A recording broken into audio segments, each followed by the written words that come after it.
ధర్మం ప్రేక్షకులకు నమస్కారం. కళ్యాణ ప్రాప్తిరస్తు కార్యక్రమానికి స్వాగతం, సుస్వాగతం. విద్య, ఉద్యోగం, వ్యాపారం, సంతానం, కుటుంబ క్షేమం సమస్య ఏదైనా చక్కని పరిష్కార మార్గం చూపడమే కాకుండా చక్కనైనటువంటి విశేషాలని మనకందిస్తూ ఉన్నారు ప్రముఖ జ్యోతిష పండితులు, కాశీలో శ్రీ కామాక్షి నిత్యాన్నదాన ఆశ్రమ నిర్వాహకులు బ్రహ్మశ్రీ నందిపట్ల శ్రీహరి శర్మ గారు. గురువుగారు ఇవాళ మనతో పాటు స్టూడియోలో సిద్ధంగా ఉన్నారు. వారికి స్వాగతం చెప్పేద్దాం. నమస్తే గురువుగారు. వాగర్థావివ సంపృక్తౌ వాగర్థ ప్రతిపత్తయే జగతః పితరౌ వందే పార్వతీ పరమేశ్వరౌ. ఆదిత్యాయ చ సోమాయ మంగళాయ బుధాయ చ గురు శుక్ర శనిభ్యశ్చ రాహవే కేతవే నమః. శృంగేరి జగద్గురు పీఠాధిపతులు శ్రీ శ్రీ శ్రీ భారతీ తీర్థ మహాస్వాముల వారికి, శ్రీ శ్రీ శ్రీ విధుశేఖర భారతీ తీర్థ మహాస్వాముల వారికి, కంచి కామకోటి పీఠాధిపతులు శ్రీ శ్రీ శ్రీ విజేంద్ర సరస్వతి మహాస్వాముల వారికి ప్రణామములు తెలియజేసుకుంటూ కార్యక్రమాన్ని ప్రారంభిద్దాం. తప్పకుండా గురుగారు.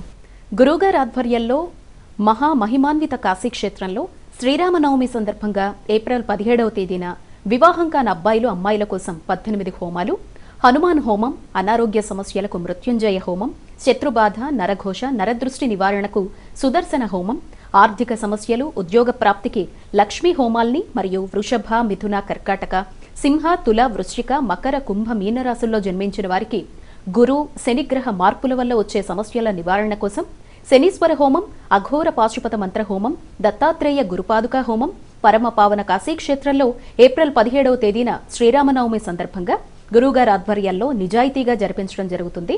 మీ గోత్రనామాల నమోదు కోసం స్క్రీన్పై కనిపిస్తున్నటువంటి నెంబర్స్ని సంప్రదించగలరు.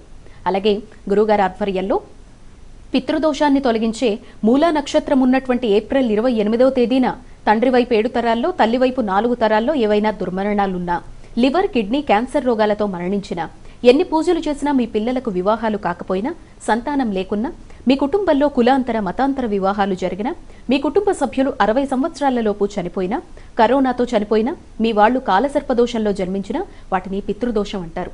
ఇటువంటి పితృదోష నివారణ పూజల్లో స్వయంగా పాల్గొనలేని వాళ్ల కోసం బ్రాహ్మణుల్ని కర్తగా పెట్టి స్వయంగా దగ్గరుండి గురువుగారే జరిపించడం జరుగుతుంది.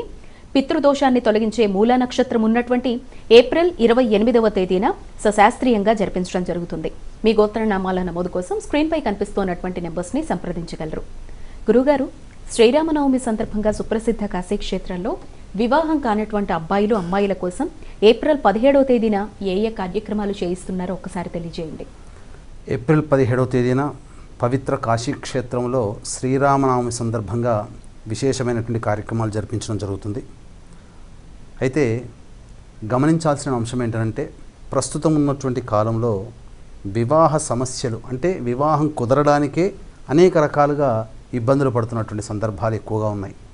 అందము, చదువు, తెలివితేటలు, ఆస్తి, ఐశ్వర్యం కలిగినటువంటి వధువులు, వరులు ఇద్దరూ ఉన్నప్పటికీ కూడా ఈడు జోడు అనేటువంటి కుదరకపోవడం వల్ల సమస్యలు అధికమవుతున్నాయి. ఈ కారణం చేత దీనితో పాటుగా గత జన్మ కర్మదోష ప్రభావం కూడా ఉందండి. ఎందుకనంటే పూర్వకాలంలో, అంటే రూట్ లెవెల్లో మనం ఆలోచిద్దాం. ఎందుకంటే ఏ సమస్య అయినప్పటికీ కూడా రూట్ లెవెల్లో కనుక మనం ఆలోచిస్తే సమస్య పరిష్కారం అవుతుంది.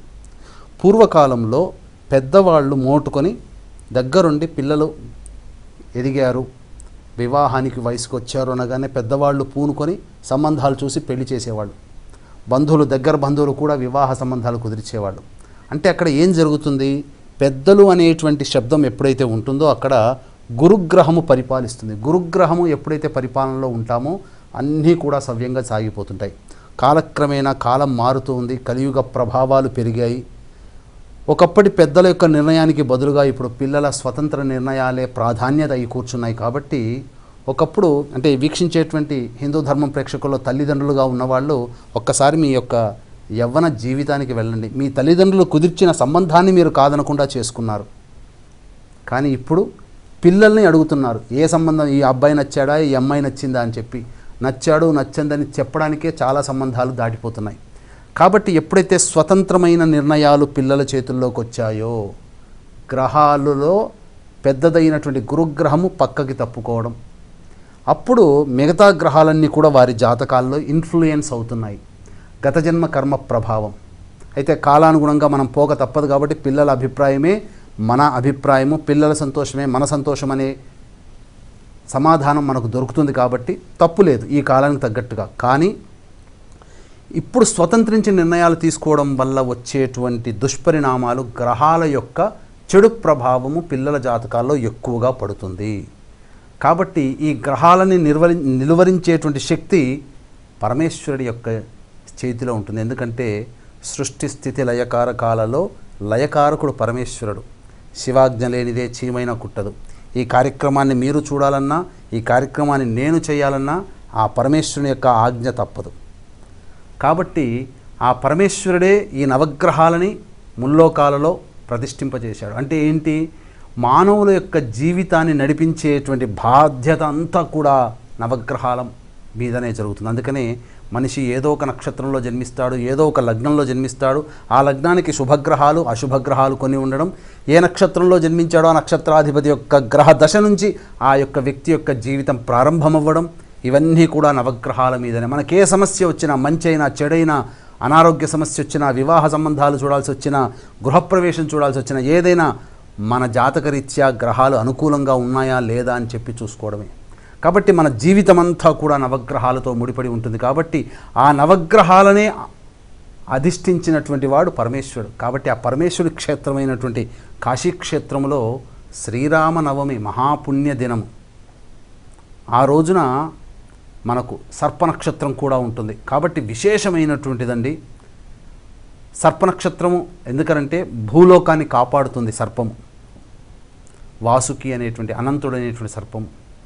కాబట్టి ఇక్కడ ఆ శ్రీరామనవమి సందర్భంగా కార్యక్రమాలు అనేటువంటివి కాశీక్షేత్రంలో జరిపించడం జరుగుతుంది. మీ పిల్లల జాతకాన్ని పరిశీలింపచేసి, అంటే వివాహ వయస్సు వచ్చింది, సంబంధాలు చూస్తారు. ఎవరైనా ఏం చేస్తారు? మొదలుగా దగ్గరలో ఉన్నటువంటి సంబంధాలన్నీ చూసుకుంటారు. సంబంధాలు చూడగా చూడగా చూడగా ఏది కుదరకపోతే ఏంటి లోపము అని చెప్పి తెలుసుకొని ఆ యొక్క జ్యోతిష్యుల దగ్గరికి, పండితుల దగ్గరికి, లేదా మాలాంటి వాళ్ళ దగ్గరికి, ఆధ్యాత్మికవేత్తల దగ్గరికి, అర్చక స్వాముల దగ్గరికి, పురోహితుల దగ్గరికి వెళ్తారు. జాతకాన్ని చూపించి పలానా గ్రహాలు బాగోలేవమ్మా, పలానా గ్రహాలకి హోమం చేసుకోండి, లేదా ఇంకా శీఘ్రంగా వివాహం కావడానికి ఈ ప్రత్యేక హోమాలు ఉన్నాయి, ఇవి చేసుకోండి అని ఏ ఏ రకమైనటువంటి హోమాది కార్యక్రమాలు చెబుతారో అటువంటి కార్యక్రమాలన్నీ కూడా కాశీక్షేత్రంలో దాదాపు 18 హోమాలు వివాహ దోష నివారణార్థమై జరుగుతున్నాయి. క్షేత్ర ప్రాబల్యాన్ని బట్టి ఫలిత ప్రాబల్యం కూడా పెరుగుతూ ఉంటుంది. కాబట్టి మనకు గమనించుకున్నట్లయితే మామూలు రోజుల్లో ఉపాసన కంటే కూడా గ్రహణాల్లో చేసేటువంటి ఉపాసన చాలా 1000 రెట్ల ఫలితం ఇస్తుంది. కాబట్టి అటువంటి ప్రమాణాన్ని అనుసరించి క్షేత్రాలలోకెల్లా మహిమాన్వితమైనటువంటి క్షేత్రము సిద్ధక్షేత్రము కాశీక్షేత్రము. కాబట్టి కాశీక్షేత్రం అనేటువంటిది అనేకమైనటువంటి పవిత్రాల సంగమం. అక్కడ మహాశ్మశానం ఉంది, పవిత్ర గంగా నది పరివాహక ప్రాంతము, జ్యోతిర్లింగము, శక్తిక్షేత్రము, ఇలా ఒకట. సిద్ధక్షేత్రాలలో ఏ ఏ లక్షణాలు ఉండాలో అన్ని సిద్ధక్షేత్రాలలో కలగలిపినటువంటి లక్షణాలన్నీ కూడా కాశీక్షేత్రంలో ఉన్నాయి. కాబట్టే కాశీక్షేత్రం ఇప్పటిది కాదండి, కృతయుగం త్రేతాయుగం కంటే ముందరి నుంచి ఉన్నటువంటిది. అనేక మంది ఈ భూలోకంలో పుట్టిన ప్రతి సిద్ధ పురుషుడి యొక్క పాద స్పర్శ ఆ కాశీక్షేత్రంలో ఉంది. కాబట్టి అంతటి పవిత్రమైనటువంటి కాశీక్షేత్రంలో గంగా భాగీరథి నదీ సమీప పరివాహక ప్రాంతంలో ఈ యొక్క కార్యక్రమం అనేటువంటిది జరిపించడం జరుగుతుంది. ఆదిశంకరాచార్యుల వారు స్వరూపమైనటువంటి విద్యారణ్య భారతీ స్వాముల వారు ప్రతిష్ఠించినటువంటి శివలింగ సమీప స్థానంలో ఈ యొక్క కార్యక్రమం జరపబడుతుంది. సత్సంకల్పం, వివాహం కావలసినటువంటి అబ్బాయిల కోసమై కన్యాపాశుపత మంత్ర హోమం, గాంధర్వ హోమం, అమ్మాయిల కోసమై వరపాశుపత మంత్ర హోమం, కాత్యాయని హోమం, కోరుకున్న జీవిత భాగస్వామి లభించడానికి పార్వతీదేవి తపస్సు చేసినటువంటి మూలమంత్రం స్వయంవరకళా హోమం. ఎవరి జాతకంలోనైనా శుక్రుడు, కుజుడు, గురువు బాగుండాలి, అప్పుడే వివాహ సంబంధాలు చక్కగా కుదురుతాయి. కాబట్టి దత్తాత్రేయ హోమము, సుబ్రహ్మణ్య హోమము, లక్ష్మీ హోమములు జరిపించడం జరుగుతుంది. నవగ్రహాలు కూడా అనుకూలించాలి కాబట్టి నవగ్రహ హోమాలు చేయించడం జరుగుతుంది. ఇన్ని ఎందుకు చేయిస్తున్నాము అనంటే, మీరు మీ పిల్లల జాతకరీత్యా వివాహ సంబంధాలు ప్రయత్నం చేసేటప్పుడు దాదాపు ఒక 15-20 సంబంధాలు చూస్తే తప్ప కుదరనటువంటి సందర్భం ఈ కాలానికి. ఎందుకంటే ఎన్నో చూస్తున్నారు, ఎక్కడో ఒక చోట మ్యాచ్ కావట్లేవు.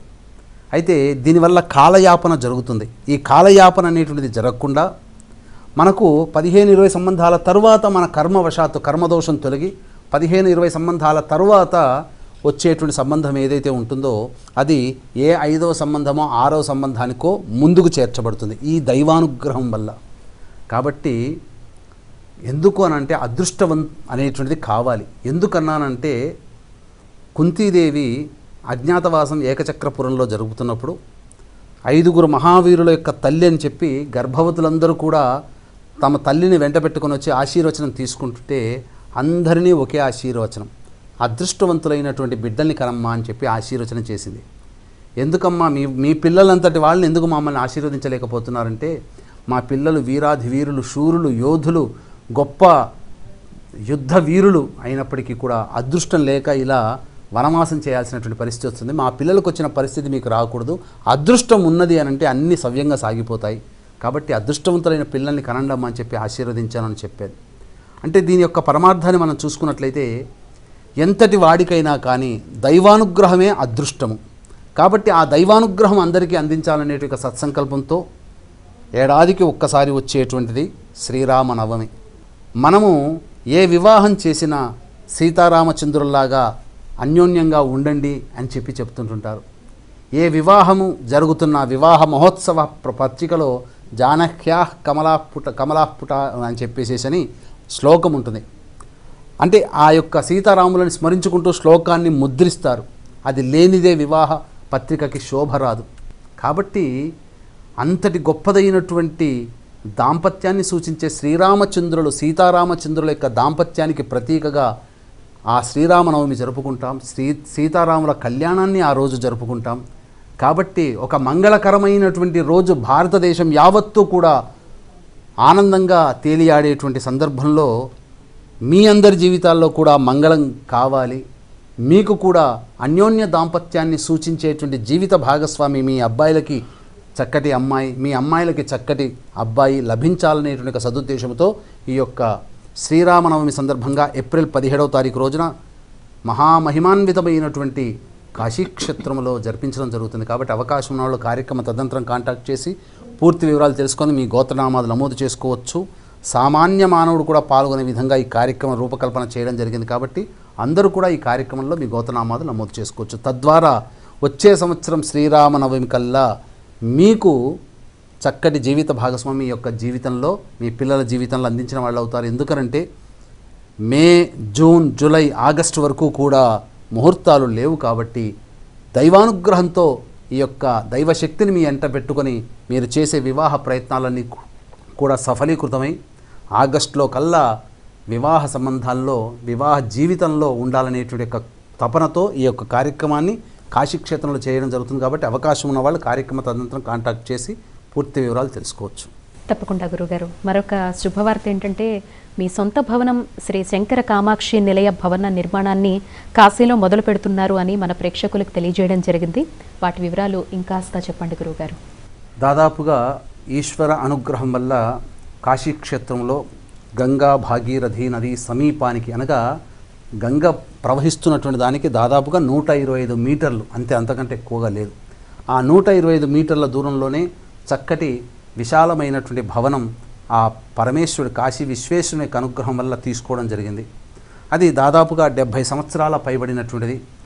డంగు సున్నం అని అంటారు కదమ్మా, ఆ డంగు సున్నంతో కట్టినటువంటి ఇల్లు. కాబట్టి ఇప్పటికీ కూడా చాలా స్టాండర్డ్గా ఉంది. మరి ఒక 20 సంవత్సరాల వరకు ఎటువంటి ఇబ్బంది లేదు, చెక్కు చెదరదు. కానీ ఆ యొక్క 50 సంవత్సరాల కిందట ఉన్నటువంటి వ్యక్తుల యొక్క అభిప్రాయాల మేరకు ఆ యొక్క భవనం నిర్మించడం జరిగింది. అటాచ్డ్ బాత్రూమ్లు లేవు, అలాగే ఏసీ రూమ్లు లేవు, లిఫ్ట్ సౌకర్యం లేదు. కాబట్టి వచ్చేటువంటి యాత్రికులకి అందరికీ కూడా ఆనందంగా, ఎందుకంటే పరిస్థితులు మారాయి, మారిన పరిస్థితులకు తగ్గట్టుగా మన జీవన విధానం అలవర్చుకోక తప్పదు. ఒకప్పుడంటేనమ్మా లిఫ్ట్లు లేవు కాబట్టి చక్కటి తిండి తిన్నారు కాబట్టి ఎన్ని కొండలైనా ఎక్కగలిగారు, ఎన్ని బండలైనా కొట్టగలిగారు. కానీ ఇప్పుడు ప్రతి వాళ్ళు ఫోన్ చేసేసి లిఫ్ట్ ఉందా, అటాచ్డ్ బాత్రూమ్ ఉందా, ఏసీ ఉంటుందా, ఎందుకంటే తప్పదమ్మా. ఎందుకంటే కాశీక్షేత్రంలో మార్చి 20వ తారీఖు నుంచి నవంబర్ 10వ తారీఖు వరకు కూడా ఎండ వేడిమి ఉంటుంది. పైగా అక్కడ హ్యూమిడిటీ ఎక్కువగా ఉంటుంది. ఎండాకాలం ఎండ, హ్యూమిడిటీ ఎక్కువగా ఉంటుంది. కాబట్టి ఏసీ లేనిదే మనం దాదాపు 7 నెలల పాటు ఉష్ణోగ్రత వాతావరణంతో కూడుకుంటుంది. కాబట్టి ఏసీ తప్పదు. కాబట్టి వీటన్నిటినీ యొక్క ప్రజల యొక్క అవసరాన్ని దృష్టిలో పెట్టుకొని ఆ భవనాన్ని జీర్ణోద్ధారణ నిర్మింపచేయాలనేటువంటి యొక్క సంకల్పం. తద్వారా యాత్రికులకు అందరికీ కూడా మంచి వసతితో కూడుకున్నటువంటి విధానాన్ని అలవర్చాలి. ఎందుకనంటే కాశీలో మీరు ఎక్కడ చూసినా, మీరు కూడా వెళ్ళుంటారు, కాశీలో ఎక్కడ చూసినా చాలా ఇరుకైనటువంటి సందులు, కానీ దైవానుగ్రహం వల్ల చాలా విశాలమైనటువంటి సందు ఉన్నటువంటిది. అలాగే అన్నిటికంటే మించి కేదార ఖండంలో ఉంది. ఇప్పుడు చాలామంది తెలియక ఏం చేస్తున్నారంటే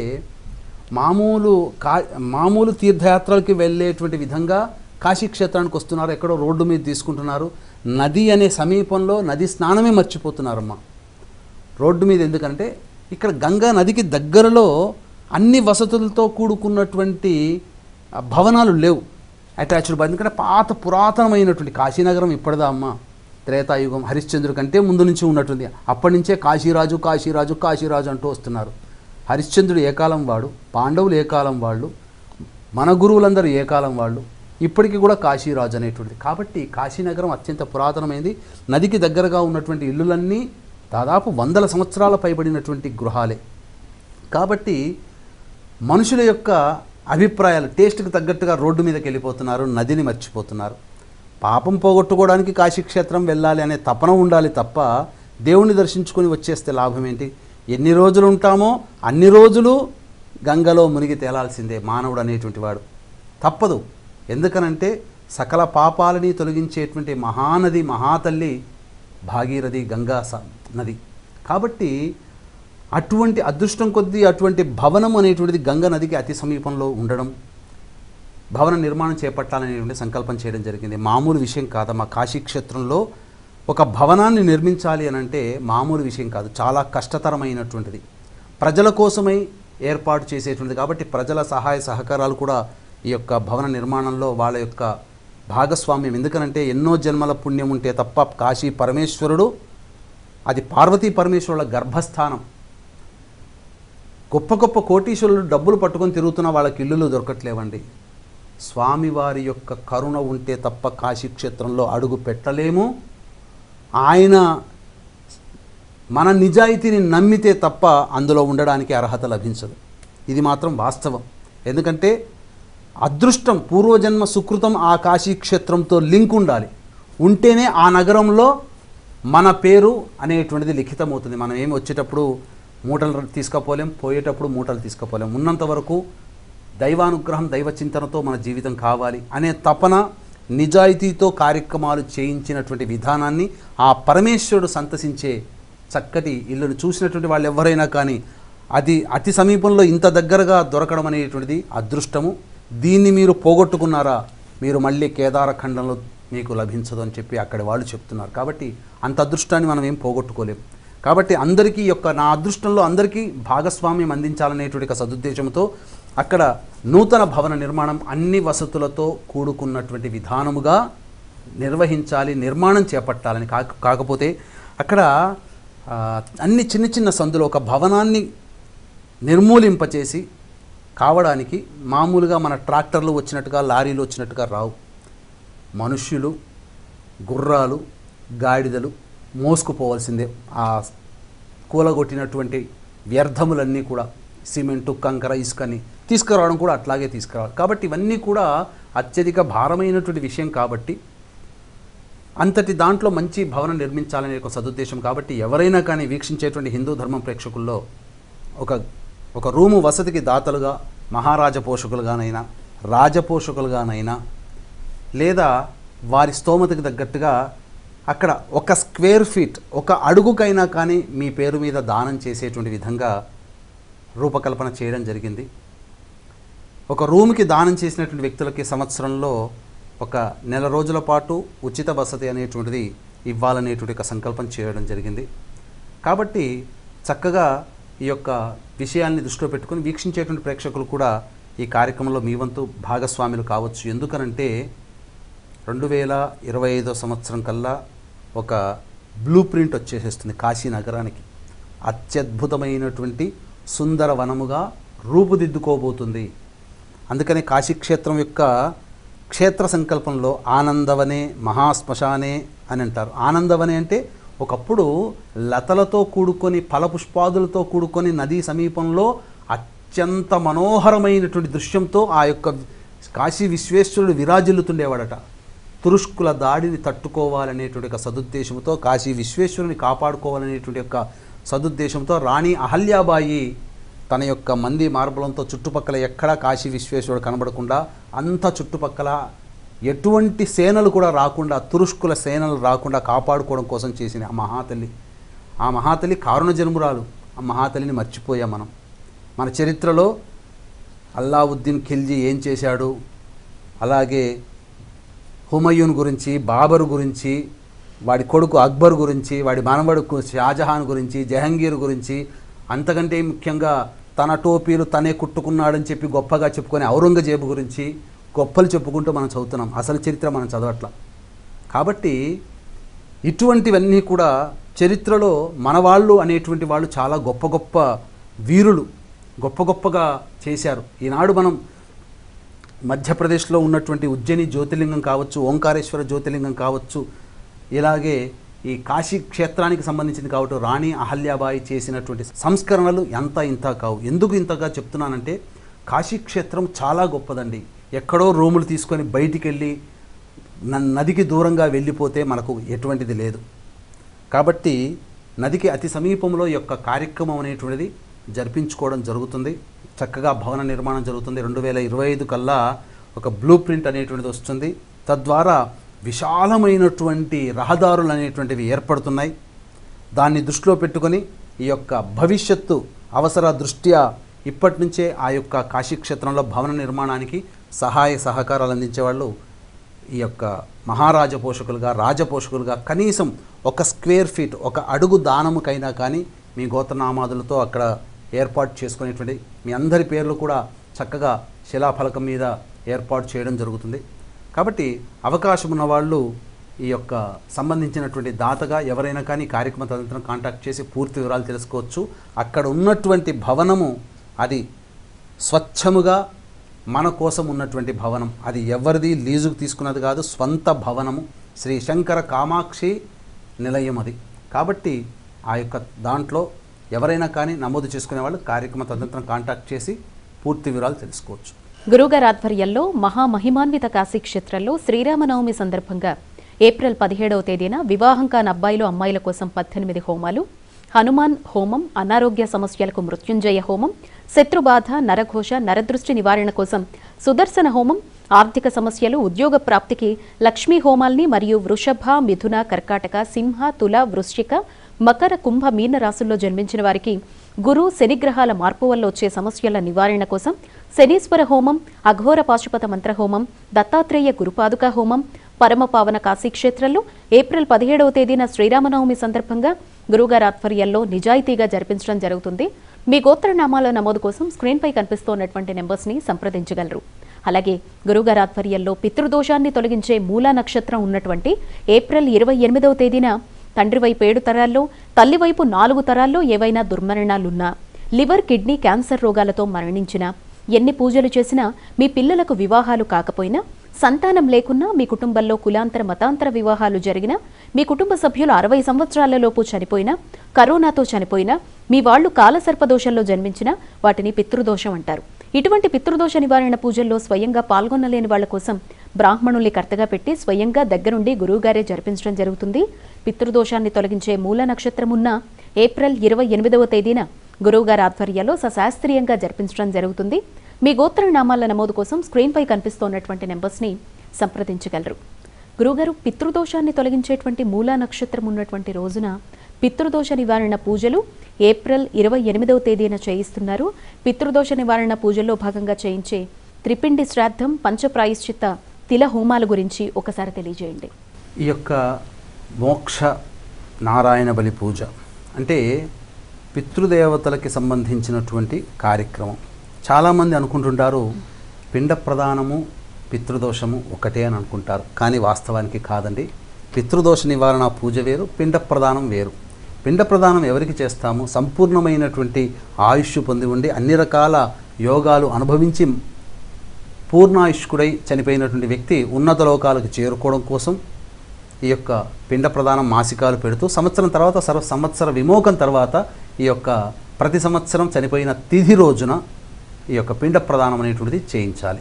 ఈ యొక్క మోక్షనారాయణ బలి పూజ ఎందుకు చేసుకోవాలి, అసలు వాస్తవానికి ఎందుకు చేసుకోవాలి అని అంటే, కుటుంబంలో దుర్మరణాలు పాలైనటువంటి అనగా అమ్మాయి ఇంతకుముందు అనౌన్స్మెంట్లో చెప్పినట్టుగా తండ్రి వైపు 7 తరాలు, తల్లి వైపు 4 తరాల్లో ఏవైనా దుర్మరణాలు అంటే road accident, fire accident, suicide attempt, నదిలో బావిలో పడి చనిపోవడం, ఇంట్లోంచి వెళ్ళిపోవడం, లివర్ ఫెయిల్, కిడ్నీ ఫెయిల్ చనిపోవడం, క్యాన్సర్తో చనిపోవడం, ఇలా అల్పాయుష్తో చనిపోవడం, ఇలా దుర్మరణాలు పాలైనటువంటి వ్యక్తికి మోక్షాన్ని పొందదు, ప్రేత రూపాన్ని పొందుతుంది. ప్రేత రూపం పొందినటువంటి యొక్క వ్యక్తి యొక్క ఆత్మ మళ్ళీ మోక్షాన్ని పొంది మళ్ళీ పాపకర్మలని అనుసరించి ధారణా శరీరాన్ని పొంది మళ్ళీ ఇంకొక శరీరాన్ని వెతుక్కోవాలి, ఇంకొక తల్లి గర్భంలో జన్మించాలి. ఈ ప్రాసెస్ జరగడానికి అడ్డుపడుతుంది. కాబట్టి ఈ ప్రాసెస్ అనగా మోక్షాన్ని పొందలేనటువంటి ఆత్మకి మోక్షాన్ని ప్రసాదించే ప్రక్రియే ఈ యొక్క మోక్ష నారాయణ బలి పూజ. దీనినే పితృదోష నివారణ పూజ అని అంటారు. ఇందులో భాగంగా మొదట గణపతి పూజ అనగా మీ యొక్క కుటుంబ సభ్యుల యొక్క గోత్రనామాదులతో గణపతి పూజ చేయించడం జరుగుతుంది. శుభ సంకల్పం, అశుభ సంకల్పం మళ్ళీ మా కుటుంబంలో ఇలా మోక్షాన్ని పొందనటువంటి ఆత్మలు ఉన్నాయని చెప్పి ఆ యొక్క దోష నివారణార్థమై ఏ రకంగా మనుష్యుడు ఏ విధంగా ఎన్ని రకాలుగా మరణాన్ని పొందగలుగుతాడో అన్ని రకాలైనటువంటి ఉచ్చారణలతో ఆ యొక్క ప్రేత సంకల్పం ఏర్పాటు చేయించి తదనంతరం గణపతి పూజ జరిపించుకొని తదనంతరం కలశ ఆరాధన, అందులో పితృదేవత, యమ, రుద్ర, మహావిష్ణు, బ్రహ్మ ఈ యొక్క కలశాల యొక్క ఆరాధన అంతా జరుగుతుంది. ఆ తదనంతరం త్రిపిండి శ్రాద్ధము, పంచప్రాయశ్చిత్త తిలహోమాలు జరిపించడం జరుగుతుంది. త్రిపిండి శ్రాద్ధము వలన వ్యక్తి యొక్క ఆత్మ భూలోకంలో కానీ ఆకాశంలో కానీ అంతరిక్షంలో కానీ చిక్కుకొని పోతుంది. మోక్షాన్ని పొందకుండా ప్రేత రూపాన్ని పొందుతున్నాను కదా, ఆ ప్రేత రూపం పొందిన ఆత్మకి ఎంతటి బాధ ఉంటుందంటే, ఒక స్త్రీమూర్తి ఇప్పుడంటే సిజేరియన్ ఆపరేషన్స్ వచ్చాయి కానీ ఒక 40 ఏళ్ల కిందట సి సెక్షన్ లేదు, అందరూ నార్మల్ డెలివరీనే. ఆ నార్మల్ డెలివరీలో ఒక స్త్రీమూర్తి అంటే మగవాడు ఆడపిల్ల పట్ల ఎలాంటి భావనతో ఉండాలనంటే, ఒక సంతానాన్ని కనేటప్పుడు భర్తను అక్కడ చూడమని చెప్తారు. ఆ పడే యాతన, నరక యాతన చూసినటువంటి మొగుడు, భర్త అనేటువంటి వాడు జీవితంలో ఇంకొకసారి ఆడపిల్లని ఇబ్బంది పెట్టడు. అయితే ఎంతటి నరకయాతన అనుభవిస్తుందో అంతకి 1000 రెట్ల బాధ ఆ ప్రేత రూపంలో పొందినటువంటి ఆత్మ అనుభవిస్తుంది. ఆ ఆత్మ ఆ దోషాన్ని తొలగించే మనుషులు లేరా, నా వారసులకు ఏమైంది అని నా వారసులకి తెలియచెప్పాలనే ఒక సదుద్దేశంతో ఈ యొక్క బాధలని, కష్టాన్ని కలగజేస్తుంది. ఇలా కష్టాలు, బాధలు కలిగినప్పుడు మాలాంటి వాళ్ళ దగ్గరికి వచ్చినప్పుడు జాతకాన్ని పరిశీలన చేసి ఈ దోషం ఉంది, ఈ విధంగా చేసుకోండి అని చెప్పినప్పుడు మంచి వాక్కు కలిగినది కదా, మంచి మాటతో చెబుతాము కదా, బాగుపడాలనేటువంటి ఒక సదుద్దేశంతో అలా విన్నవాళ్ళు కార్యక్రమాన్ని జరిపించుకుంటారు. తద్వారా ఏం జరుగుతుంది? ఆత్మ మోక్షాన్ని పొందుతుంది. అయితే ఈ యొక్క ఆత్మ చిక్కుకొని పోయిందని చెప్పాను కదా, ఆ చిక్కుకుపోయిన ఆత్మ భూలోకంలో కానీ ఆకాశంలో కానీ అంతరిక్షంలో కానీ ఉంటుంది. ఈ ముల్లోకాలలో చిక్కుకుపోయినటువంటి ఆత్మని సమంత్రకముగా ఆవాహన చేసి మళ్ళీ తిరిగి ఉన్నత లోకాలకి పంపించే ప్రక్రియ త్రిపిండి శ్రాద్ధం. అంతేకాకుండా ఇప్పటి వరకు చాలామంది మా ఇంట్లో ఆచారాలు లేవు, మేము మర్చిపోలేము, మాకు పెద్దవాళ్ళు చెప్పలేదు, మీలాంటి వాళ్ళు చెప్పలేదండి, చనిపోయిన తర్వాత మాసికాలు పెట్టాలి, పిండ ప్రదానం చేయాలి అని చెప్తూ ఉంటుంటారు. శాస్త్రం ప్రకారం మతాలు, లింగ మతమైనా ఏ మతమైనా మనకు వచ్చేది 2000-3000 సంవత్సరాల కిందటి వరకు. కానీ వేదము అపౌరుషేయం, ఎక్కడా పుట్టలేదు, అది తనంతట తానికే ఉద్భవించినటువంటిది, సృష్టితో సమానంగా ఉద్భవించినటువంటిది వేదములు. వేద శాస్త్రమే మనకు ఆచరణీయము. కాబట్టి ఆ వేదము చెప్పినటువంటి విధానముగా మరణించిన ప్రతి వ్యక్తికి మాసికములు చేయవలసినదే, సంవత్సరం తర్వాత పిండ ప్రదానాలు చేయవలసినదే. ఇది ఎవ్వరికీ కూడా ఎగ్జంప్షన్ కాదు, అన్ని కులాలు అన్ని మతాల వాళ్ళు చేయవలసినదే. ఎందుకంటే చనిపోయిన తర్వాత అందరూ దేవతలే, బ్రాహ్మణ దేవతలు, క్షత్రియ దేవతలు, వైశ్య దేవతలు, శూద్ర పితృదేవతలు అంటూ ఉంటారు. పితృదేవతలందరూ దేవతలే. పుట్టుకకు ముందు మరణించిన తరువాత లేని కులము మనము భూలోకంలో ఆపాదించుకొని మనం కొట్టుకు చస్తున్నాం. కాబట్టి ఇక్కడ ఆ యొక్క పితృదేవతలు అన్ని కులాల్లో చనిపోయిన వాళ్ళందరూ కూడా దేవతలే. కాబట్టి ఆ పితృదేవతలకి మోక్షాన్ని ప్రసాదించేటువంటిది పిండ ప్రదానం. కాబట్టి పిండ ప్రదానం చేయలేకపోతే అర్హత రాదు. కాబట్టి త్రిపిండి శ్రాద్ధంలో పాల్గొనడం ద్వారా మీకు మీ పెద్దవాళ్ల కోసం పిండ ప్రదానం చేసే అర్హత మీకు లభిస్తుంది. ఇది ఇక పంచప్రాయశ్చిత్త హోమాలు అంటారు. మనిషి ఒక సమస్యతో బాధపడుతున్నాడు అని అంటే మానవుడి యొక్క వ్యక్తి యొక్క జాతకంలో దోషాలు 5 రకాల శాపాల ప్రభావమే మనిషిని ఇబ్బంది పెడుతుంది. అది స్త్రీ శాపము, గురు శాపము, పితృశాపము, సర్పశాపము, దైవ శాపము. ఈ 5 శాపాలే మానవుడిని ఇబ్బంది పెడతాయి. కాబట్టి ఈ 5 శాపాల నివృత్తికి ప్రాయశ్చిత్త తిలహోమాది కార్యక్రమాలు అనేటువంటివి చక్కగా జరిపించడం జరుగుతుంది. ఏప్రిల్ 28వ తారీఖు రోజున మూలా నక్షత్రం ఉన్నటువంటిది సృష్టికి మూలము ఆ నక్షత్రంలోనే ప్రారంభింపబడింది. కాబట్టి పితృదోషాన్ని తొలగించే మూలా నక్షత్రంలో ఈ యొక్క కార్యక్రమం జరిపించడం జరుగుతుంది. దైవీకముగా ఆదివారం కూడా అయింది. కాబట్టి ఒకరోజు సెలవు పెట్టుకుంటే చాలు, శనివారం నాడు చక్కగా ఈ కార్యక్రమాన్ని జరిపించుకొని తిరిగి సోమవారం ఉదయం కల్లా మనం ఉంటాం. సెలవు దొరికింది కాబట్టి అవకాశం ఉన్న వాళ్ళు ముందుగా ప్లాన్ చేసుకొని ముందుగా సీట్ రిజర్వ్ చేసుకొని గోత్రనామాదులు నమోదు చేసుకొని. కాబట్టి వీక్షిస్తున్న ప్రేక్షకులందరూ కార్యక్రమ తదనంతరం కాంటాక్ట్ చేసి పూర్తి వివరాలు తెలుసు. గురుగారి ఆధ్వర్యంలో మహామహిమాన్విత కాశీక్షేత్రంలో శ్రీరామనవమి సందర్భంగా ఏప్రిల్ 17వ తేదీన వివాహం కాని అబ్బాయిలు అమ్మాయిల కోసం 18 హోమాలు, హనుమాన్ హోమం, అనారోగ్య సమస్యలకు మృత్యుంజయ హోమం, శత్రుబాధ, నరఘోష, నరదృష్టి నివారణ కోసం సుదర్శన హోమం, ఆర్థిక సమస్యలు, ఉద్యోగ ప్రాప్తికి లక్ష్మీ హోమాల్ని మరియు వృషభ, మిథున, కర్కాటక, సింహ, తుల, వృశ్చిక, మకర, కుంభ, మీన రాశుల్లో జన్మించిన వారికి గురు శనిగ్రహాల మార్పు వల్ల వచ్చే సమస్యల నివారణ కోసం శనీశ్వర హోమం, అఘోర పాశుపత మంత్ర హోమం, దత్తాత్రేయ గురుపాదుకా హోమం పరమ పావన కాశీక్షేత్రంలో ఏప్రిల్ 17వ తేదీన శ్రీరామనవమి సందర్భంగా గురువుగారి ఆధ్వర్యంలో నిజాయితీగా జరిపించడం జరుగుతుందండి. మీ గోత్రనామాల నమోదు కోసం స్క్రీన్పై కనిపిస్తున్నటువంటి నెంబర్స్ని సంప్రదించగలరు.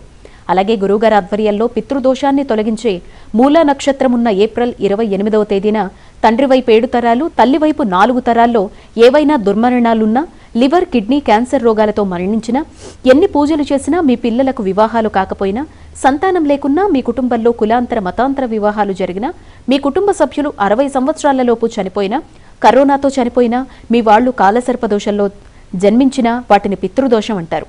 ఇటువంటి పితృదోష నివారణ పూజల్లో స్వయంగా పాల్గొనలేని వాళ్ల కోసం బ్రాహ్మణుల్ని కర్తగా పెట్టి స్వయంగా దగ్గరుండి గురువుగారే శ్రద్ధగా జరిపించడం జరుగుతుంది. పితృదోషాన్ని తొలగించే మూలా నక్షత్రం ఉన్నటువంటి ఏప్రిల్ 28వ తేదీన గురువుగారి ఆధ్వర్యంలో సశాస్త్రీయంగా జరిపించడం జరుగుతుంది. మీ గోత్రనామాల నమోదు కోసం స్క్రీన్పై కనిపిస్తున్నటువంటి నెంబర్స్ని సంప్రదించగలరు. గురువుగారు, జాతకాలు చూపించుకుంటే పితృదోషం ఉందో లేదో అనేది తెలుసుకోవచ్చు. జాతకాలు చూపించకపోయినా కుటుంబ సభ్యుల జీవితాల్లో ఏ లక్షణాలుంటే వీళ్ళు పితృదోషంతో బాధపడుతున్నారు అని గుర్తించవచ్చండి? సాధారణంగా వీక్షించేటువంటి ప్రేక్షకుల్లో చాలామంది జాతకాలు చూపించుకొని ఈ యొక్క పితృదోషం ఉందో లేదో కొన్ని లక్షణాలు మనం చెప్పినప్పుడు అర్థమవుతుంది. కానీ ఉందో లేదో అనేటువంటి యొక్క సందేహం చాలామందికి ఉంటుంది. జాతకాన్ని చూపించుకుంటే సరిపోతుంది. కాకపోతే ఇది అందరికీ కూడా ఈ యొక్క జాతకాన్ని అన్ని జాతకాల్లో చూపించుకోవాలి, ఒకరి జాతకంలో ఇది బయటపడదు. ఎందుకనంటే మామూలుగా కుజదోషం ఉంది, కాలసర్పదోషం ఉంది, లేకపోతే ఇంకా ఏదైనా జాతకరీత్యా ఏదైనా దోషాలు ఉన్నాయి అని అంటే అది వ్యక్తిగతమైనటువంటి జాతక దోషం. కుటుంబపరమైనటువంటి జాతక దోషం ఏదన్నా ఉందంటే అది పితృశాపం. ఎందుకంటే ఈ పితృశాపం అనేటువంటిది ఒక్క మనిషి జాతకానికే లింక్ కాదండి. ఆ మనిషికి సంబంధించినటువంటి గత జన్మ కర్మలు మరియు ఆ మనిషి పుట్టినటువంటి కుటుంబంలోని యొక్క తాత ముత్తాతల యొక్క కర్మలతో లింక్ అయి ఉన్నటువంటిది. కాబట్టి ఈ పితృశాపం అనేటువంటిది తాను గత జన్మలో ఉన్నప్పుడు ఏర్పరచబడినటువంటి పితృదోషం ఈ జన్మల్లో మోసుకుంటూ వస్తాం. అలాగే ఈ జన్మల్లో ఏ కుటుంబంలోనైతే ఏ తల్లిదండ్రుల గర్భంలోనైతే మనం పుట్టామో ఆ తల్లిదండ్రుల వంశంలో ఏర్పడినటువంటి పితృదోషాలు అన్నీ కూడా ఒక వ్యక్తి యొక్క జీవితంలో ఇబ్బందుల పాలు చేస్తుంది. అందుకనే సాధారణంగా ఎన్ని గొప్ప అవకాశాలు ఉన్నప్పటికీ కూడా, ఎంత గొప్ప విద్యావంతుడైనప్పటికీ కూడా, ఎంత గొప్ప అందగాళ్ళకైనప్పటికీ కూడా వివాహం కాకపోవడం కానీ, వివాహ తదనంతరం జీవితం బాగుండకపోవడం గమనించుకుంటే చాలా దోషాలు ఉంటాయి. ఎందుకంటే ప్రతి కుటుంబంలో ఉన్నవండి. మన దేశాన్ని అప్రతిహతంగా ఒక రాజవంశంలా పరిపాలించినటువంటి నెహ్రూ కుటుంబం ఏమైంది? అన్నిట్లో పితృశాపాలనే. కాబట్టి చెప్పుకోలేని రోగంతో నెహ్రూ గారు మరణించారు. ఆయన కుమార్తె హత్యకు గురైంది.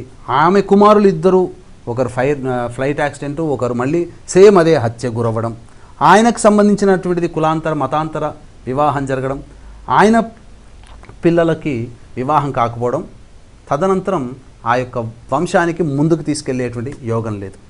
అంటే ఇక్కడ మనము పర్టికులర్గా మన కంటికి కనబడుతుంది, ఒక వ్యక్తి యొక్క కుటుంబంలో దుర్మరణం జరిగితే అది మారుబల్ని కోరుకుంటుంది, దానికి పరిహారం చేసుకోవాలి. కానీ కొన్ని పరిహారాలు ఉంటాయండి, అవి పెద్ద ఎత్తున చేసిన పరిహారాలకి సాధారణంగా కొండకి వెంట్రుక లాగినట్టు ఏదో దానం చేస్తే పోవండి, వెంట్రుక పోతుంది తప్ప కొండ రాదు, కొండ కదలదు. ఆ దోషం అనేటువంటిది తొలగాలంటే దానికి తగ్గ పరిహారం చేసుకోవాలి. ఏనుగు ఏనుగులాగే తింటుంది, పిల్లి పిల్లిలాగానే తింటుంది. కాబట్టి పిల్లికి పెట్టేది ఏనుగు పెడితే కడుపు మాడిపోతుంది. అట్లాగే ఏ దోషం ఉందో, ఎంతటి రకమైన దోషం ఉందో ఆ దోషానికి తగ్గ పరిహారమే చేసుకోవాలి. ఇది కుటుంబానికి సంబంధించినటువంటి దోషము. కాబట్టి ఇప్పుడు జాతకాన్ని పరిశీలన చేసే దానికంటే కూడా ఇప్పుడు చెప్పబోయేటువంటి లక్షణాలు కనుక మీ కుటుంబంలో ఉంటే అది పితృదోషము సంబంధించినటువంటి లక్షణాలుగానే భావించాలి.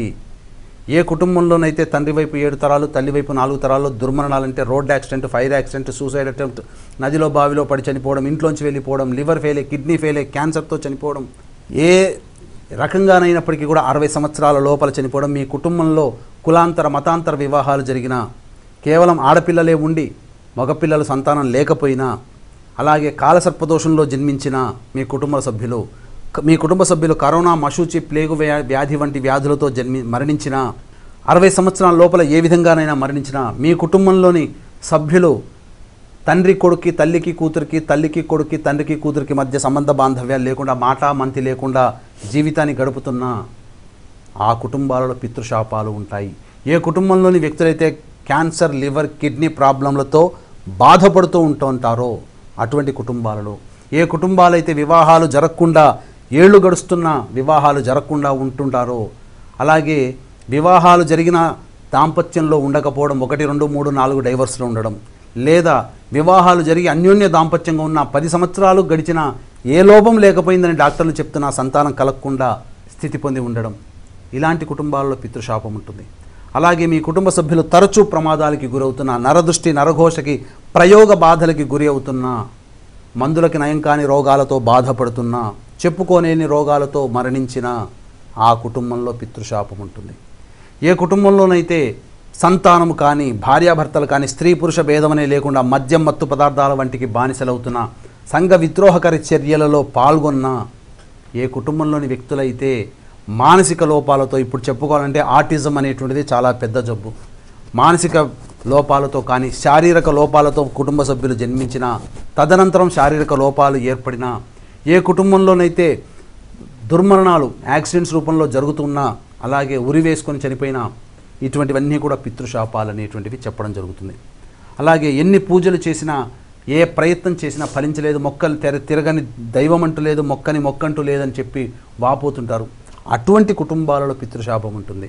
అలాగే ఎన్నో పూజలు చేశాం, ఏ దేవుడు మమ్మల్ని కరుణించలేదు, అసలు దేవుడున్నాడా లేడా అని చెప్పి చాలామంది వాపోతుంటారు. దీనికి చెప్పాలి అనంటే పితృదోషం ఉన్నటువంటి కుటుంబాల్లో ఎన్ని పూజలు చేసినా ఆ పూజలు మీ ఇంటి గుమ్మం దగ్గరనే ఆగిపోతాయి. మీ ఇంట్లో తిష్ట వేసినటువంటి పితృదోషం ఎప్పుడైతే తొలగిపోతుందో మీరు అప్పటి వరకు మీ జీవితంలో పైకి రావడం కోసం, లేదా మీ ఇంట్లో ఒక శుభకార్యం జరగడం కోసం మీరు చేసుకున్నటువంటి పూజలన్న ఫలితమంతా కూడా ఆ ఇంట్లో చేరిపోతుంది.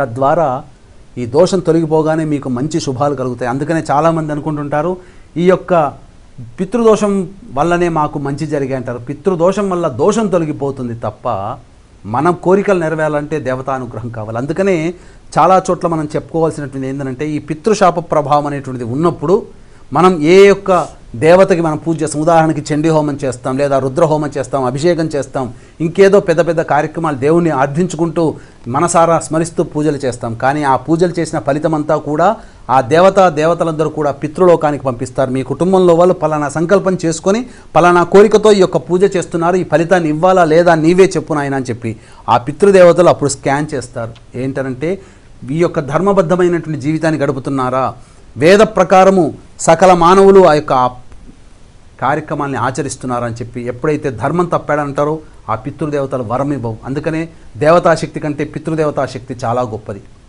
కాబట్టే పితృదేవతల్ని ఎప్పుడు కూడా అలక్ష్యం చేయకూడదు. దేవతలకు పూజల్లో తప్పైపోయింది, తప్పు చేశానని క్షమించినా పర్వాలేదు, కానీ శ్రద్ధగా చేయాల్సినటువంటి పితృదేవతల కార్యక్రమంలో అశ్రద్ధ పనికిరాదు, అలసత్వం అంతకంటే పనికిరాదు. కాబట్టి పితృదేవత కార్యక్రమాలు చేసుకునేటప్పుడు ప్రతి వ్యక్తి కూడా నా వంశంలోని యొక్క తాత ముత్తాతలకి మంచి మోక్షాన్ని ప్రసాదించడం కోసం ఇది చేస్తున్నానే భావనతో చేయాలి. ఏ కుటుంబంలోనైతే గోడలకి క్రాక్స్ ఏర్పడుతుంటాయో, ఏ కుటుంబంలోనైతే జిల్ల పురుగులు, బొద్దింకల బెడద ఎక్కువగా ఉంటుందో, ఏ కుటుంబంలోనైతే తరచూ చేతిలోని ఆహారం నేల పాలవుతుంటుందో, ఏ కుటుంబంలోనైతే తరచూ పాలు మనం చూస్తుండగానే పాలు పొంగిపోతుంటాయో, ఏ కుటుంబంలోనైతే ఏ ఇంట్లోనైతే నల్లాలన్నీ కొత్తగా మార్చిన వారం బాగుంటాయి, మళ్ళీ తర్వాత బొట్టు బొట్టుగా కింద కారుతూ ఉంటుందో, ఆ కుటుంబంలో ఏ ఇంట్లోనైతే ఏ కుటుంబంలోనైతే దుమ్ము ధూళి ఎక్కువగా ఉంటుందో ఆ కుటుంబంలో పితృశాప ప్రభావం ఉంటుంది. అలాగే ఇక్కడ గొప్పగా బతుకుతారు, కానీ ఒక అనాలోచిత నిర్ణయం వల్ల డబ్బులన్నీ పోగొట్టుకుంటుంటారు. మీతో పాటు వివాహమైన కుటుంబాలు 10-15 ఉంటాయి మీ యొక్క ఆ సంవత్సరంలో. కొన్ని కుటుంబాలు చాలా పైకి వస్తాయి, కొన్ని కుటుంబాలు ఎక్కడ వేసిన గొంగడి అక్కడగా ఉంటుంది. ఆ ఎక్కడ వేసిన గొంగడి ఎలా అయితే ఎన్ని కుటుంబాలు ఉన్నాయో అన్ని కుటుంబాలలో పితృశాపం ఉంటుంది. అంతేకాకుండా ఏ వ్యక్తులైతే స్త్రీ హత్య, గోహత్య, బ్రాహ్మణ హత్య, మార్జాల హత్య అంటే పిల్లిని చంపిన, ఏ కుటుంబంలోని వ్యక్తులు కాలసర్పదోషంలో జన్మించిన ఆ కుటుంబంలో ఏ విధంగా చంపినా పితృదోషం అనేటువంటిది ఉంటుంది. కాబట్టి కేవలం ఇప్పుడున్నటువంటి సమాజంలో తండ్రిని తల్లిని సరిగ్గా చూడకపోయినా అది పితృశాపమే. కాబట్టి ఇక్కడ జాతకరీత్యా ఇటువంటి లక్షణాలు కనుక ఉన్నట్లయితే పితృదోషముగా భావించి మొదలు ఈ యొక్క దోషాన్ని తొలగించుకోండి. ఎందుకంటే పితృదోషం ఎంతటి ప్రభావవంతమైనదనంటే, ఇప్పుడు మనము ఒక మామిడి చెట్టు చూస్తున్నాం, ఒక కొమ్మకి చెదలు పట్టింది, చూస్తూ ఉండి దాన్ని ఏమీ చేయకుండా ఉంటే మొత్తం చెట్టంతా నాశనం అయిపోతుంది. కానీ ఏ కొమ్మకి చెడబట్టిందో ఆ కొమ్మని నరికేసేసి మిగతా చెట్టుని కాపాడుకుంటే అది మంచిదవుతుంది, చెట్టంతా బాగుపడుతుంది. అలాగే పితృదోషం ఇంట్లో పెట్టుకొని ఏమి చేసినా ఏ పూజలు ఫలించవు. కాబట్టి పితృదోష నివారణ జరుపుకోండి, మీ కుటుంబంలో ఆనందాన్ని పొందండి. ఇది దీని యొక్క అంతరార్థం. కాబట్టి వీక్షిస్తున్నటువంటి ప్రేక్షకులు ఈ లక్షణాలు కనుక మీ కుటుంబంలో ఉంటే పితృదోషముగా భావించి జరుగుతున్నటువంటి కార్యక్రమంలో నమోదు చేసుకునే ప్రయత్నం చేయండి. తద్వారా అందరికీ జీవితం చక్కగా ఉంటుందని చెప్పవచ్చు. తప్పకుండా గురుగారు. అలాగే మహామహిమాన్విత కాశీక్షేత్రంలో ఏప్రిల్ 17వ తేదీన శ్రీరామనవమి సందర్భంగా ధన సమస్యలకు, శత్రుబాధ, నరదృష్టి, ఉద్యోగం, అనారోగ్య సమస్యల నివారణ కోసం మీ ఆధ్వర్యంలో ఏ ఏ కార్యక్రమాలు చేయిస్తున్నారో ఒకసారి తెలియజేయండి. ధన సమస్యలకి, ఎందుకంటే కాశీక్షేత్రంలో ఈశ్వరుడు సదా కొలువై ఉన్నాడు.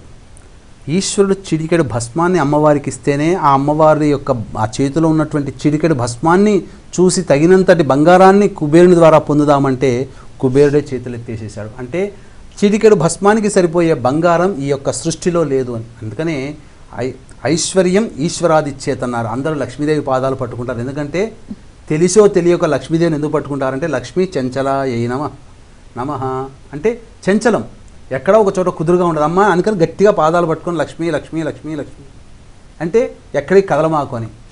అంటే మీరు చేసే లక్ష్మీ దేవతల్లో మీ ఇంట్లో అప్పటి వరకు ఉన్నటువంటి లక్ష్మి మాత్రమే ఉంటుంది, ఎక్కడికి పోదు. కానీ కొత్త లక్ష్మి రావాలి కదా, జీవితం పెరగాలి కదా. అలా అన్నప్పుడు ఈశ్వరుని ఆరాధన చేయక తప్పదు. అందుకనే ఈశ్వరుడికి మారేడు దళాలతో అర్చన చేస్తాం. మారేడు దళం అంటే ఎవరండి? లక్ష్మీ అమ్మవారి స్వరూపము. కాబట్టి డబ్బుతో మనం అర్చన చేయలేం. కాబట్టి మారేడు దళాలతో అర్చన చేస్తే అది రూపాంతరంలో మనకు డబ్బు రూపంలో మనకు వస్తుంది. అందుకనే లక్ష్మీ అనుగ్రహ ప్రాప్తికి లక్ష్మీ మూలమంత్ర సంపుటిత లక్ష్మీ సూక్త హోమం, శత్రుబాధ, నరఘోష, నరదృష్టి, కోర్టు సమస్యలు, భూ సమస్యలు అనేటువంటివి ఉంటాయి. ఇటువంటి దోషాల నివృత్తికి సుదర్శన హోమం చాలా ప్రభావవంతమైనది. ఈ సుదర్శన హోమంలో మనము సుదర్శన మాలామంత్ర హోమం, సుదర్శన గాయత్రి హోమము, సుదర్శన మూలమంత్ర హోమం అనేటువంటి 3 జరిపించుకుంటాం. ఇక అనారోగ్య సమస్యలు, ఇక్కడ కూడా మృత్యుంజయుడు ఎవరయ్యానంటే ఈశ్వరుడే. కాబట్టి అల్పాయుష్యులతో జన్మించినటువంటి మార్కండేయునికి సంపూర్ణమైనటువంటి ఈ కలియుగాంతం వరకు కూడా జీవించే యొక్క యోగము, వరము ఆ ఈశ్వరుడు ప్రసాదించాడు. కాబట్టి చిరంజీవి అయ్యున్నాడు మార్కండేయుడు, సప్తర్షులలో ఒకడయ్యున్నాడు. భవిష్యత్ కల్పంలో అతను సప్తర్షిగా మారుతాడు. అంటే యముని బాధ నుంచి కూడా తప్పించుకోగలిగేటువంటి శక్తి ఆ ఈశ్వరుడు అనుగ్రహిస్తాడు. వాస్తవానికి ఆదిశంకరాచార్యుల యొక్క వయస్సు 8 సంవత్సరాలే ఆయుష్. కానీ తదనంతర కాలంలో నాగలోకంలో సిద్ధపురుషుడు ఇచ్చినటువంటి ఆయుష్ ఇంకెనిమిది సంవత్సరాలు, 16 సంవత్సరాలు. కానీ కాశీక్షేత్రంలో వ్యాస భగవానుడు పరీక్షించి జగద్గురువు ఇతను అని చెప్పి అతనికి 16 సంవత్సరాలు ఇచ్చాడు. ఎక్కడ జరిగింది అదంతా? మళ్ళీ కాశీక్షేత్రంలోనే. సంపూర్ణమైనటువంటి కాకపోయినా ఈ యొక్క అల్పాయుష్ 32 సంవత్సరాల వరకు జీవించే యోగ్యత ఆదిశంకరాచార్యుల వారికి కాశీక్షేత్రంలో ప్రసాదింపబడింది. కాబట్టి అంతటి మహిమాన్వితమైనటువంటి కాశీక్షేత్రంలో అనారోగ్య సమస్యల నివారణకి మృత్యుంజయ హోమం అనేటువంటి జరిపించడం జరుగుతుంది. ఎందుకు అనారోగ్యం అంటే వీక్షించేటువంటి హిందూ ధర్మం ప్రేక్షకులారా గమనించుకోండి. భవిష్యత్తు క్రోధినామ సంవత్సరం చాలా మార్పులు తిరిగి వస్తాయి. శిష్ట రక్షణ జరుగుతుంది, దుష్ట శిక్షణ జరుగుతుంది. పాపాలు చేసిన వాళ్ళు మాత్రం బ్రతకరు, తిరిగి ఈశ్వరునిలో లయమైపోతారు. ఆ ఈశ్వరుని అనుగ్రహం కలిగితే సంపూర్ణమైనటువంటి ఆయుష్ మనకు లభిస్తుంది. కాబట్టి మృత్యుంజయ హోమం జరిపించడం జరుగుతుంది. ఇక ఉద్యోగ ప్రాప్తికి పురుష సూక్త విధాన హోమము, భరత హోమం అనేటువంటిది జరిపించడం జరుగుతుంది. కాబట్టి అవకాశం ఉన్నటువంటి వాళ్ళు ఈ యొక్క లక్ష్మీ హోమము, సుదర్శన హోమము, మృత్యుంజయ హోమము, భరత హోమము, ఈ యొక్క పురుష సూక్త విధానంగా జరిగేటువంటి విధానంలో ధన సమస్యలకి, శత్రు సమస్యలకి, ఉద్యోగ సమస్యలకి, అనారోగ్య సమస్యలకి చెక్ పెట్టే విధంగా ఈ యొక్క కార్యక్రమ రూపకల్పన చేయడం జరిగింది. తద్వారా మనం కాశీక్షేత్రంలో మనం ఒకసారి చేస్తే ఎంత ఫలితమో మన ఇంట్లో 100 సార్లు చేస్తే అంత ఫలితానికి వస్తుంది. కాబట్టి మనం చేసేటువంటి కార్యక్రమం 100 పూజలతో సమానమైనటువంటి బలాన్ని ఇస్తుంది. కాబట్టి అవకాశం ఉన్న వాళ్ళు కార్యక్రమ తదనంతరం కాంటాక్ట్ చేసి పూర్తి వివరాలు తెలుసుకోవచ్చు. సామాన్య మానవుడు కూడా పాల్గొనే విధంగా ఈ యొక్క కార్యక్రమ రూపకల్పన చేయడం జరిగింది. కాబట్టి అవకాశం ఉన్న వాళ్ళు కార్యక్రమ తదనంతరం కాంటాక్ట్ చేయండి. గురుగారి ఆధ్వర్యంలో మహామహిమాన్విత కాశీక్షేత్రంలో శ్రీరామనవమి సందర్భంగా ఏప్రిల్ 17వ తేదీన వివాహం కాని అబ్బాయిలు అమ్మాయిల కోసం 18 హోమాలు, హనుమాన్ హోమం, అనారోగ్య సమస్యలకు మృత్యుంజయ హోమం, శత్రుబాధ, నరఘోష, నరదృష్టి నివారణ కోసం సుదర్శన హోమం, ఆర్థిక సమస్యలు, ఉద్యోగ ప్రాప్తికి లక్ష్మీ హోమాల్ని మరియు వృషభ, మిథున, కర్కాటక, సింహ, తుల, వృశ్చిక, మకర, కుంభ, మీనరాశుల్లో జన్మించిన వారికి శనిగ్రహాల మార్పు వల్ల వచ్చే సమస్యల నివారణ కోసం శనీశ్వర హోమం, అఘోర పాశుపత మంత్ర హోమంతో పాటు దత్తాత్రేయ గురుపాదుకా హోమం, పరమ పావన కాశీక్షేత్రంలో ఏప్రిల్ 17వ తేదీన శ్రీరామనవమి సందర్భంగా గురువుగారి ఆధ్వర్యంలో నిజాయితీగా జరిపించడం జరుగుతుంది. మీ గోత్రనామాల నమోదు కోసం స్క్రీన్పై కనిపిస్తున్నటువంటి నెంబర్స్ని సంప్రదించగలరు. అలాగే గురువుగారి ఆధ్వర్యంలో పితృదోషాన్ని తొలగించే మూలా నక్షత్రం ఉన్నటువంటి ఏప్రిల్ 28వ తేదీన తండ్రి వైపు 7 తరాలు, తల్లి వైపు 4 తరాల్లో ఏవైనా దుర్మరణాలున్నా, లివర్, కిడ్నీ, క్యాన్సర్ రోగాలతో మరణించినా, ఎన్ని పూజలు చేసినా మీ పిల్లలకు వివాహాలు కాకపోయినా, సంతానం లేకున్నా, మీ కుటుంబంలో కులాంతర, మతాంతర వివాహాలు జరిగినా, మీ కుటుంబ సభ్యులు 60 సంవత్సరాలలోపు చనిపోయినా, కరోనాతో చనిపోయినా, మీ వాళ్లు కాలసర్పదోషంలో జన్మించినా వాటిని పితృదోషం అంటారు. ఇటువంటి పితృదోష నివారణ పూజల్లో స్వయంగా పాల్గొనలేని వాళ్ల కోసం బ్రాహ్మణులు కర్తగా పెట్టి స్వయంగా దగ్గరుండి శ్రద్ధగా గురువుగారే జరిపించడం జరుగుతుంది. పితృదోషాన్ని తొలగించే మూల నక్షత్రం ఉన్నటువంటి ఏప్రిల్ 28వ తేదీన గురువుగారి ఆధ్వర్యంలో సశాస్త్రీయంగా జరిపించడం జరుగుతుందండి. మీ గోత్రనామాల నమోదు కోసం స్క్రీన్పై కనిపిస్తున్నటువంటి నెంబర్స్ని సంప్రదించగలరు. గురుగారు, పితృదోషాన్ని తొలగించే మూల నక్షత్రం ఉన్నటువంటి ఏప్రిల్ 28వ తేదీన మీ ఆధ్వర్యంలో జరిగే పితృదోష నివారణ పూజల్లో స్త్రీలు, తల్లిదండ్రులు ఉన్నవాళ్లు పాల్గొనొచ్చా? ఇటువంటి పితృదోష నివారణ పూజల్లో స్వయంగా పాల్గొనలేని వాళ్ల కోసం ఏవైనా ప్రత్యేక ఏర్పాట్లు చేయిస్తున్నారా? తెలియజేయండి. ఈ యొక్క పితృదోష నివారణ కార్యక్రమంలో స్త్రీలు మరియు తల్లిదండ్రులు ఉన్న వాళ్ళకి పాల్గొనే అవకాశం లేదు. అయితే దీనికి బదులుగా బ్రాహ్మణుని కర్తగా పెట్టుకోవచ్చు. అయితే ఇక్కడ చెప్పొచ్చాల్సిన అంశం ఏంటంటే, తల్లిదండ్రులు ఉన్నవాళ్ళు చేయకూడదు. కొంతమంది తల్లిదండ్రులు ఉంటారు కానీ బెడ్ రిడన్ వాళ్ళు అయి ఉంటారు, అనారోగ్య సమస్యల వల్ల రాలేకపోవచ్చు. కొంతమంది బిజీ స్కెడ్యూల్ వల్ల రాలేకపోవచ్చు. కొంతమంది విదేశంలో ఉన్నవాళ్ళు ప్రత్యక్షంగా పాల్గొనకపోవచ్చు. అటువంటి వాళ్ళ కోసం బ్రాహ్మణుని కర్తగా పెట్టుకోమని శాస్త్రం చెప్పింది. మీరు వస్తే ప్రతి నిమిషానికి మీరు పూజా విధానంలో ఏ విధంగానైతే పార్టిసిపేషన్ ఉంటుందో అదే విధంగా బ్రాహ్మణుడు ఈ యొక్క పూజా విధానంలో పార్టిసిపేషన్ ఉంటుంది. మామూలుగా మన ఇళ్లలో గోతనామాదులు ఇస్తే పూజ చేసే విధానము కాదు. గుళ్ళల్లో ఆ విధంగా గోతనామాలతో చేస్తాము, కానీ ఆ విధంగా కాదు. కాబట్టి బ్రాహ్మణుని కర్తగా పెట్టుకోవాలి. మీ తరపున మీరు ఏ విధంగా అయితే పూజ చేస్తారో ప్రతి నిమిషానికి అదే విధంగా బ్రాహ్మణుడు పూజ చేస్తాడు. ఇది దోషంతో కూడుకున్నది. ఏ బ్రాహ్మణుడు పడితే ఆ బ్రాహ్మణుడు ఒప్పుకోడు. కాబట్టి ఆ బ్రాహ్మణుడికి తగు దక్షిణ ఇచ్చి ఈ కార్యక్రమంలో కర్తగా పెట్టి నమోదు చేసుకోవచ్చు. కాబట్టి అవకాశం ఉన్న వాళ్ళు రాలేకపోయినట్లయితే బ్రాహ్మణుని కూడా కర్తగా పెట్టుకొని చేయించుకోవచ్చు. ఇది జరిగిందంతా కూడా మీకు రికార్డ్ చేసి లింక్ పంపిస్తారు. ఆ లింక్ ద్వారా మీరు జరిగిన విధానమంతా కూడా మీరు ఇచ్చిన వివరాలతో సశాస్త్రీయంగా దగ్గరుండి నేనే జరిపిస్తాను.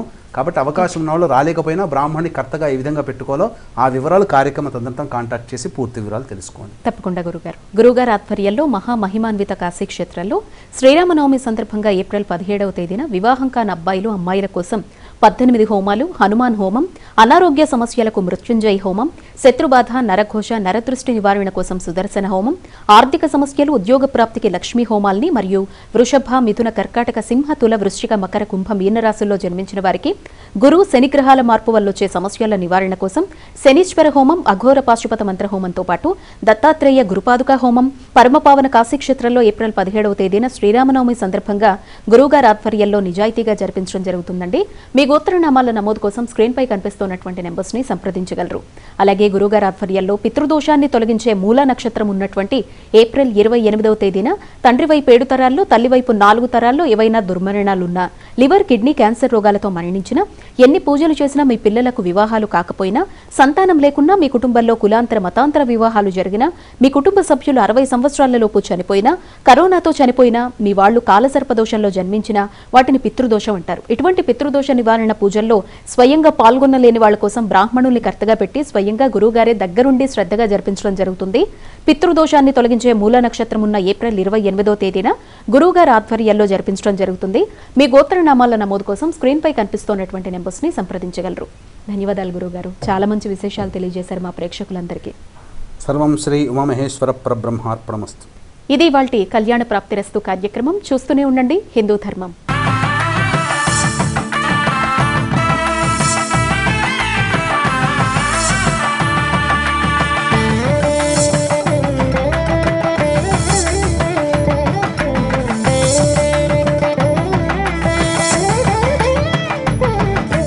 కళ్యాణ ప్రాప్తిరస్తు.